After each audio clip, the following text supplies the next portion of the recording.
Today's horror story is written by Justin Schenker. I was fired from my shift at the warehouse when I rolled in late one too many mornings. Getting my teenage daughter to school was not a good enough excuse. The tough part was that things were just starting to turn for the better for me and Tanya. We had both been clean from drugs, we were no longer homeless.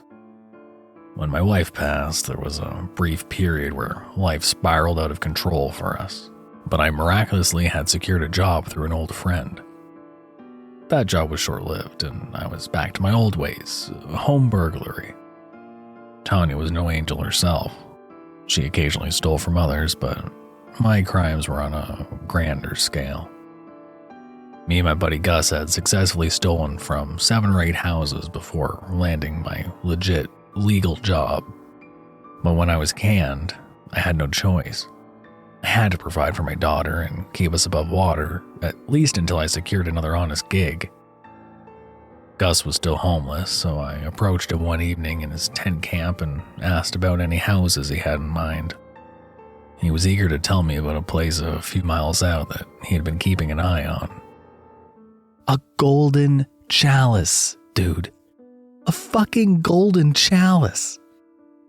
Every night I see this guy walking into his home holding a golden chalice out in the open like he's begging for someone to take it.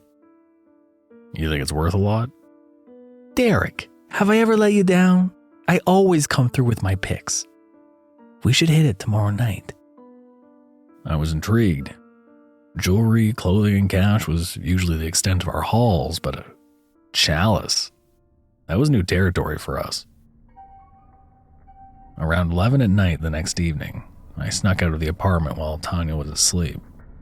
I picked up Gus and we drove over to the house. It wasn't exactly a rich neighborhood, so I kept my excitement subdued in case things didn't pan out. Gus and I parked across the street and waited until the bedroom light upstairs turned off. To our surprise, the front door was unlocked. Dude, easiest break-in ever. What a fucking idiot leaving his door unlocked at night. Gus tiptoed into the front hallway, and I followed close behind. Now, don't get me wrong. I know breaking into someone's house and stealing their belongings is not right, but that's all we did. We never resorted to violence. We did bring a hammer just in case we had to scare someone, but I do hold some morals. I'm not completely evil, and I've never had any intention of using it. Other than the hammer, we had our duffel bag and some flashlights. The house was pitch black. Curtains and blinds covered all the windows. Gus, how are we going to find the chalice? For all we know, this guy probably sleeps with it under his pillow. I whispered as we entered the living room to the left. No chance. I've seen it set down against the window in here before he closes the blinds. It's in here. Trust me. You hear that? Sounds like water or something. We both aimed our flashlights at the center of the room. Holy fuck. We need to leave now. I froze in place while Gus inched forward. Before our eyes, a naked man hung upside down with meat hooks lodged in his feet. Blood dripped from his body into the chalice on the ground below him. I'm just gonna grab it quietly, and then we are out of here, my friend, Gus whispered. Do you not see the fucking body in front of us? This is fucked. Forget the chalice. Let's bail. Gus ignored me and got down on his knees gingerly, extending his free hand towards the chalice. My heart rose in my throat as I tried to keep my arms still and focus the light on the chalice. As soon as Gus wrapped his fingers around it, his body made nauseating, cracking noises. He turned to face me. Streaks of bloody tears flowed down his cheeks. Derek! Help! The chalice got brighter and brighter, almost blinding. Gus dropped it when his left arm snapped at the elbow, blood boiling and bubbling around his bones. I was too terrified to move. Gus died quickly, but his blood continued to bubble. I heard a voice from behind.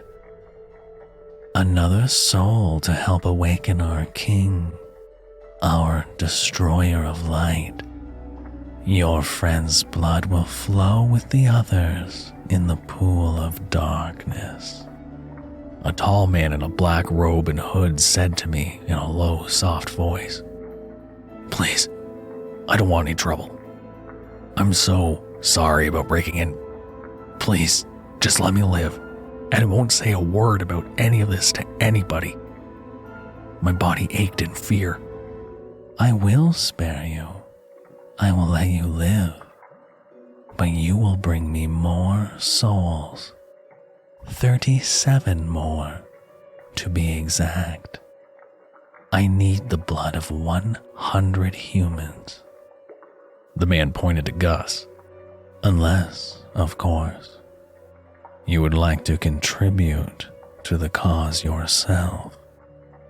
"I'll do it," I responded quickly. "Bring your friends, 1 per night, and I will let you continue to roam this earth as you please." I nodded and ran for the front door. I didn't say a damn word to Tanya. I felt sick to my stomach and tried my best to fall asleep on the couch. When I woke up the next morning, I went to wake up Tanya, but she was gone.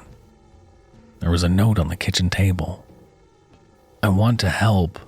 Don't get mad, but I found a place to hit that might keep us afloat. A rare find. Back soon." I frantically called Tanya's cell phone. It went to voicemail. Somehow she must have known about the chalice also. I drove over to the house. The door was unlocked again, and inside, in the middle of the living room, completely lifeless, Tanya.